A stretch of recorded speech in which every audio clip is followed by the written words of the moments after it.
आज फिर से आपकी 5 विकेटें गिरी 17 रन पे। और ये पहले टेस्ट की पहली इनिंग्स में भी हुआ, पहले टेस्ट की सेकंड इनिंग्स में भी हुआ, और आज फिर सेकंड टेस्ट की फर्स्ट इनिंग्स में दोबारा ये चीज़ हुई है। पिच में ज़्यादा मूवमेंट थी या वो आसिफ आफरीदी की ब्रिलियंस थी? आई थिंक ब्रिलियंस से ज़्यादा मैं क्रेडिट देना चाहूँगा एक्सपीरियंस को।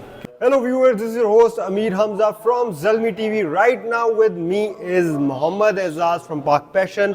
एजाज क्या हाल है आपके? ज़बरदस्त, अल्हम्दुलिल्लाह। मीरू भाई आप सुनाएं। बिल्कुल ज़बरदस्त हूँ एजाज। एज एक्सपेक्टेड जो दिन था आज हमारा, क्या कहेंगे? Asif Afridi at the age of 38 getting the debut wicket. So what are your opinions on that? सबसे पहले हम बात कर लेते हैं आसिफ अफरीदी की। आपने शुरू में ही उसकी बात कर दी है तो चलें उस पर थोड़ी सी बात कर लेते हैं कि ये एतराज़ उठाया जा रहा था उसके ऊपर कि यार एज ज़्यादा है, लेकिन एक्सपीरियंस कितना है उसके साथ वो भी देखें। और he is one of the fittest guys. इस एज में भी उनकी फ़िटनेस ठीक ठाक है।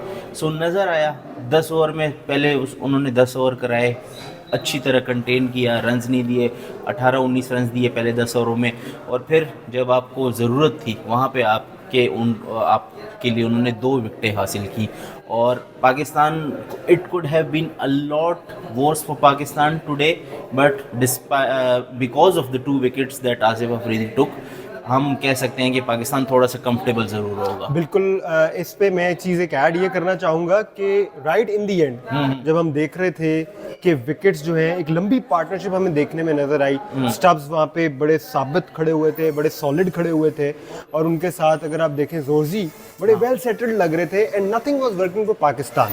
लास्ट सेशन था, हमने लाहौर में भी देखा कि अक्सर ये जो थर्ड सेशन था इसमें विकेट्स निकल आती थी, लेकिन आज ऐसा लग नहीं रहा था।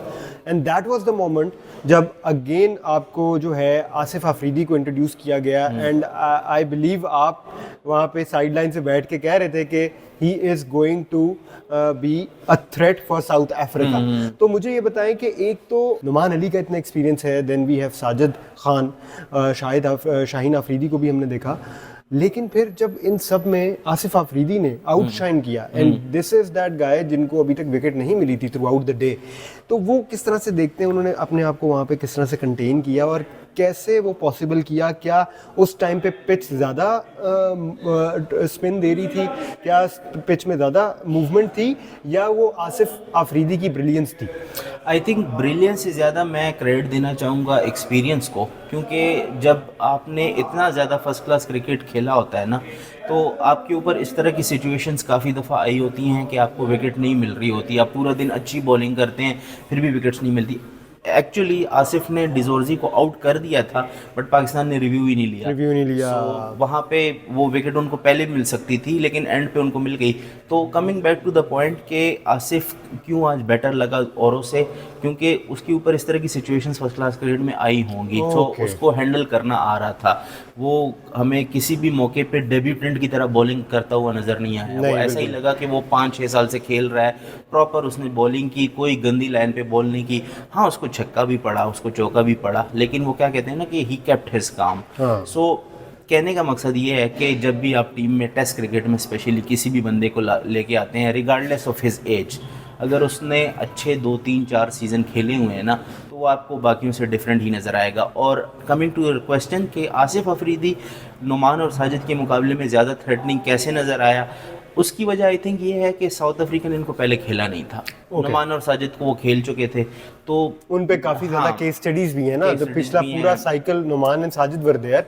तो उनको बहुत अच्छे से स्टडी भी किया जाता है, ऑपोजिशन कर लेती है, but he came in for a surprise. हाँ, तो जब भी आप एज अ बैटर किसी नए बॉलर को खेलते हो तो स्टार्ट में आप स्ट्रगल कर सकते हो, और वही हमें नज़र आया कि इतना ज़्यादा साउथ अफ्रीका ने स्ट्रगल नहीं किया, लेकिन फिर भी आसिफ केप्ट हिज काम और 2 विकेटें उन्होंने बड़े ही टाइमली पाकिस्तान के लिए हासिल की। बिल्कुल ज़बरदस्त है। अच्छा, आगे बढ़ते हैं, मुझे ये बताएं कि अगर हम देखें डे 3 में आपकी प्रेडिक्शन ये है कि टर्न जो है बहुत ज़्यादा देखने को मिलेगा, बढ़ेगा, या compare to first day and second बढ़ेगा। तो अगर हम उस चीज़ को मद्देनज़र रखें और महाराज को अगेन हम देखें कि पाकिस्तान के लिए महाराज क्या करने वाले हैं, तो आपको लगता है कि टैकल कर लेगा पाकिस्तान? क्योंकि आज फिर से आपकी 5 विकेटें गिरी 17 रन पे। और ये पहले टेस्ट की पहली इनिंग्स में भी हुआ, पहले टेस्ट की सेकंड इनिंग्स में भी हुआ, और आज फिर सेकंड टेस्ट की फर्स्ट इनिंग्स में दोबारा ये चीज़ हुई है कि हमने 17, 18, 18